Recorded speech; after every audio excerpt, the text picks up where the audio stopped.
Vamos ahora por fin a ver el protocolo TCP. TCP o Transmission Control Protocol es un protocolo que nace en torno al año 73. Viene definido por una serie de RFCs que han ido parcheando y mejorando este protocolo, y se trata del protocolo de transporte más empleado. Es un protocolo de punto a punto, es decir, hay un emisor y hay un receptor y no hay más. Es un protocolo fiable. Esto quiere decir que los bytes que van del emisor al receptor van a llegar de forma correcta y en orden, y para ello tendremos que implementar todas las medidas que vimos en los apartados anteriores de detección de errores, de retransmisiones, de reconocimiento de paquetes, temporizadores, números de secuencia, etc. Es un protocolo en cadena, es un protocolo pipeline, en el cual vamos a tener en cuenta el tamaño de la ventana en el cual vamos a poder enviar varios paquetes sin esperar el reconocimiento de esos paquetes por parte del receptor, y ese tamaño de ventana me va a determinar la velocidad a la cual estoy emitiendo, y esa velocidad va a venir controlada tanto por el control de congestión como por el control de flujo, que veremos. Tanto el emisor como el receptor van a tener unos buffers que van a poder los que van a poder almacenar los paquetes antes de ser enviados en el buffer de emisión o recibidos en el buffer de recepción. Estos buffers, aquí tenemos un esquema en el cual tenemos un proceso que va a escribir los datos en el socket. Esos datos van a ir entrando en el canal, van a crear un segmento y los vamos a ir pasando a la capa inferior, que es la capa de red. Esa capa de red es la que se encarga de pasarlo a la capa de enlace y esta a su vez a la física y transmitirlos, y esos datos, según van llegando, se van almacenando en este buffer de recepción que podrá en este caso ir llenándose según la velocidad a la cual la aplicación, el proceso de recepción, vaya leyendo los datos de ese buffer.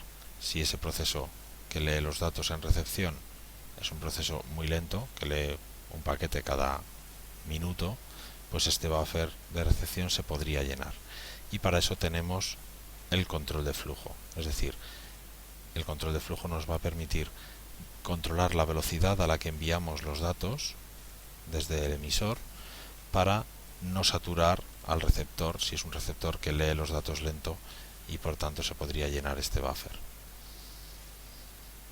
Tened en cuenta que TCP es un servicio de datos, ofrece un servicio de datos full duplex, es decir, totalmente bidireccional. Podemos enviar los datos de un lado a otro en la misma conexión, y que tendremos un tamaño máximo de segmento o maximum segment size, MSS, que vendrá determinado por el tamaño máximo que permiten las capas inferiores. Es un protocolo orientado a conexión, quiere decir que voy a tener que llegar a un acuerdo previo entre el emisor y el receptor.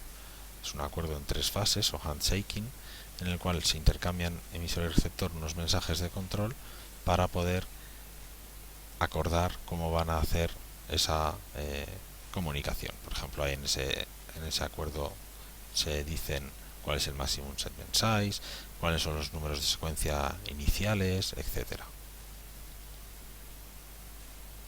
Esta es la estructura típica de un segmento TCP. En ella podemos ver cómo, al igual que en UDP, tendremos lo primero, número de puerto origen y número de puerto destino. Esto es lo que estamos comunicando en la capa de transporte, un puerto con un puerto. Entonces tenemos tanto el número de puerto de origen 16 bits como el número de puerto de destino, otros 16. Tendremos también la longitud y el checksum, la suma de comprobación. En este caso la longitud no es la longitud total, como venía en UDP, sino que es la longitud únicamente de la cabecera. Fijaos que la cabecera tiene una longitud variable, la cabecera es esto, tiene una longitud variable porque tenemos aquí unas opciones que podríamos añadir o no en el caso de un segmento TCP. Lo normal es que no estén presentes y por lo tanto la cabecera normal sean 20 bytes. Después de la cabecera vendrían los datos de la aplicación. Aquí en los datos de la aplicación tendrán su propia cabecera. Imaginaos que esto es un mensaje HTTP GET, pues tendrá la cabecera del HTTP GET y luego todos los datos de la aplicación, que tendrán una longitud también variable. Además del número de puerto origen y un nuevo puerto destino, tenemos que incluir una serie de campos en esta cabecera TCP, como son el número de secuencia y el número de reconocimiento, el número del ACK que estoy haciendo. Fijaos que en un mismo segmento puedo ir diciendo qué datos estoy enviando, qué número de secuencia son estos datos que estoy enviando, y también a la vez estar haciendo un reconocimiento del paquete anterior que he recibido. Como la comunicación es bidireccional, el emisor podrá decir qué datos está enviando y también qué datos ha recibido del receptor la última comunicación. También tenemos una serie de bits, que son estos de aquí, que podremos activar o desactivar según nos convenga. Por ejemplo, podemos decir si el ACK es válido, podemos decir si estos datos son urgentes, esto no se suele utilizar, o podemos decir si el receptor tiene que pasar los datos a la capa superior de forma inmediata, tampoco se suele utilizar, no se suele hacer mucho caso. Tenemos otros 3 bits al final, estos 3 de aquí, que nos van a servir para establecer y cerrar la conexión. Si están activados o no, pues quiere decir que este segmento es un segmento de inicio de la conexión o de finalización de la conexión, etc.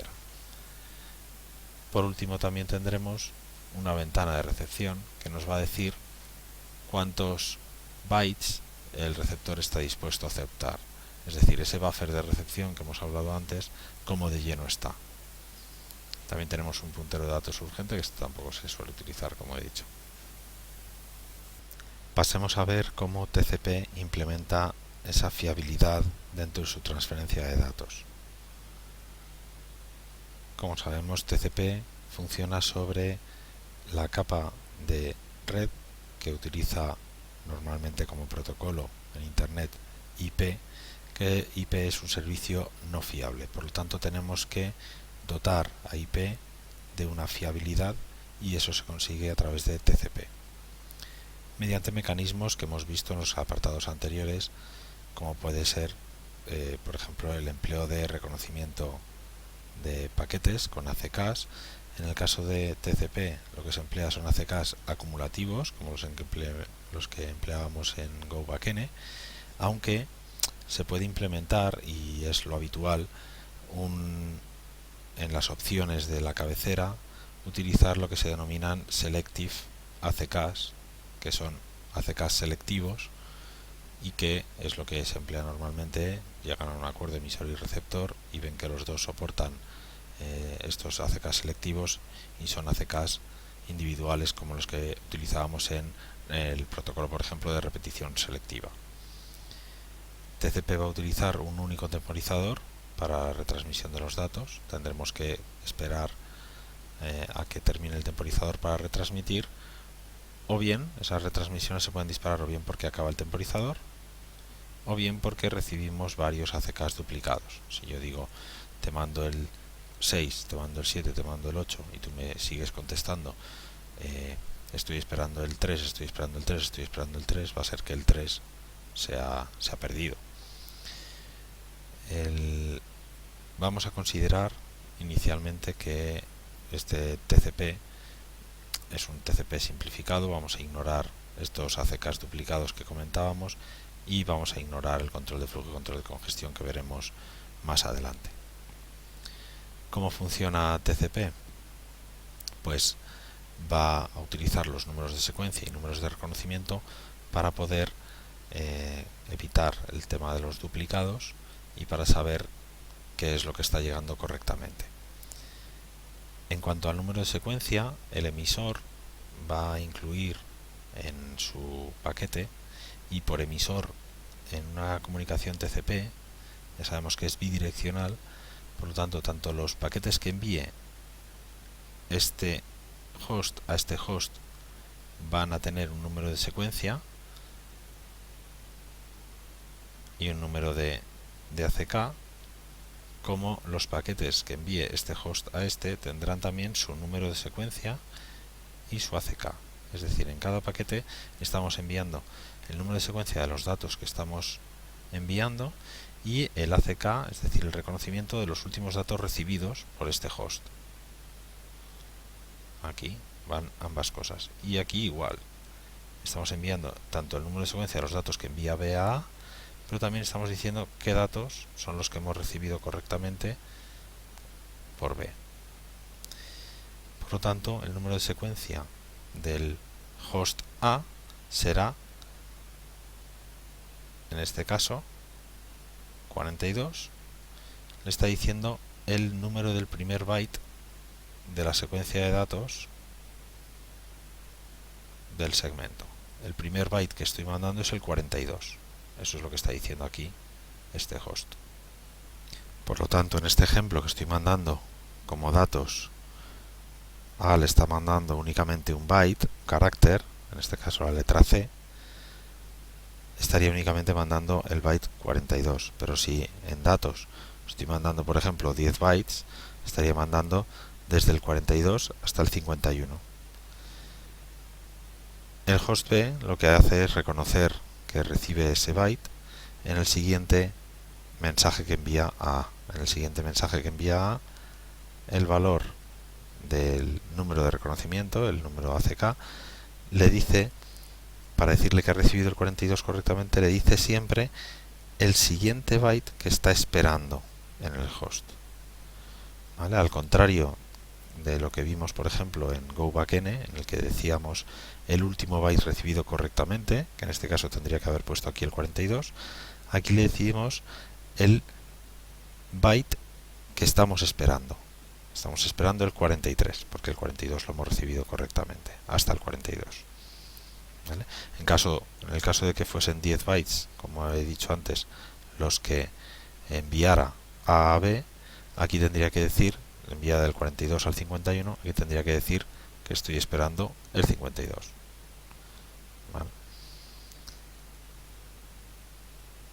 Es importante que veáis que el número de secuencia no es el número de paquete, es decir, este no es el paquete 1 y este de aquí va a ser el 2, no, hace referencia al flujo de bytes que se transmiten, por lo tanto hace referencia al byte que estamos transmitiendo en este segmento.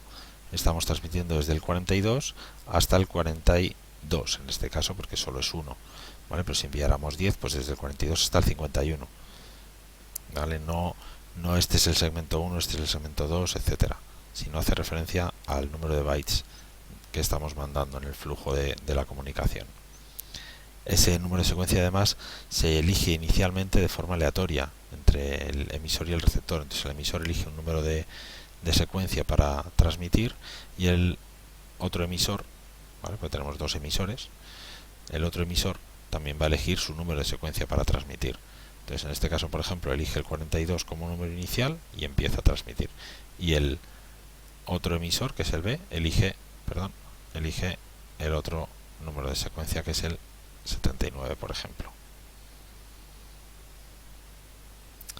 ¿Qué va a hacer el receptor cuando lleguen segmentos que no estén ordenados? Es decir, imaginemos que aquí ha recibido el segmento con el número de secuencia 42 con un solo byte, después recibe el 43 con un solo byte, pero imaginaos que aquí el 43, pero imaginaos que aquí envía el número de secuencia 44. Imaginaos que este número de secuencia 43 no lo recibe.